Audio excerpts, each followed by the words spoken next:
tout le monde les gars, c'est Kaizo, donc je vous retrouve pour une nouvelle vidéo pour un top 5 des plus gros cheats, voilà.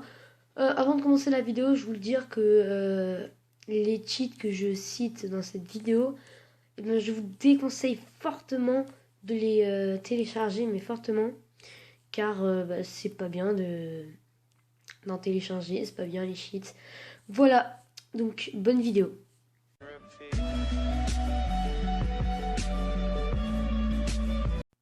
À la 5e place de ce classement, on se retrouve avec le célèbre autoclick.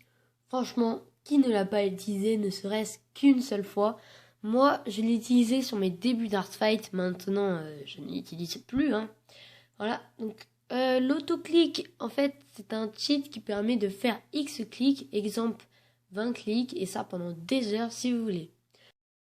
Par exemple, vous mettez 20 CPS en haut, et après, il y a juste à appuyer sur une touche. Et puis, vous faites vos 20 CPS pendant le temps que vous voulez.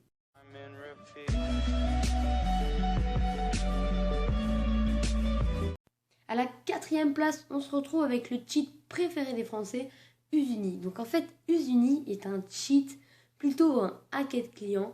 Donc dans ce cheat, il y a plusieurs options. Exemple, Kill Aura, Anti-KB, Fly, Speedhack, Mbot, X-Ray et encore plus. Mais seulement, il y a un inconvénient, c'est qu'il est très facile à trouver dans les vérifs. Qu'est-ce que c'est les vérifs?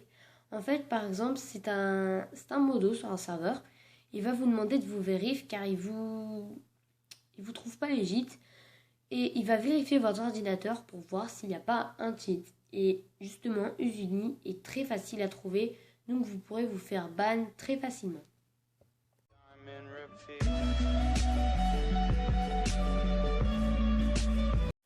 À la 3e place, on se retrouve avec un cheat plutôt difficile à trouver. C'est le Ghost Client. Il existe plusieurs Ghost Clients plus ou moins OP pour augmenter la reach, c'est-à-dire le nombre de blocs où vous tapez, réduire le KB, etc. Et pour activer ce cheat, rien de plus simple, appuyez sur une touche.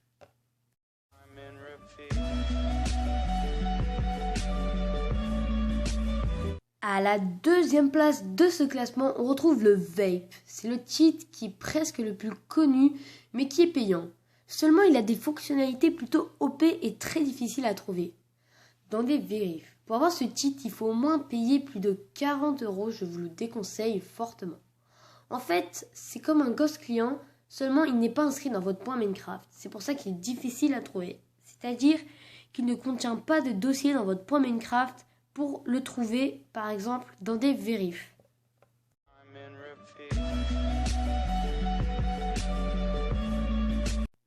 On arrive déjà à la fin de ce classement. À la première place, un cheat des plus compliqués à trouver et des plus OP, le 1.7.10 Sprint. Un cheat qui est presque introuvable pour le télécharger. C'est un cheat très OP parce qu'il augmente la reach de 6 à 5 blocs et réduit fortement le KB et tout cela en faisant rien. En fait, c'est un espèce de Ghost Client x100. Il suffit juste de le télécharger et de le mettre dans son point Minecraft et version. Et après, rien d'autre à faire, même pas activer quelque chose. Seulement, il possède un inconvénient des plus pires, un rat. Je vous déconseille fortement de tout cœur de télécharger cette version, même si c'est tentant. Voilà, c'est la fin de cette vidéo. J'espère qu'elle vous aura plu. Laissez un like, ça me ferait vraiment plaisir. Moi, je vous dis à la prochaine. Bye.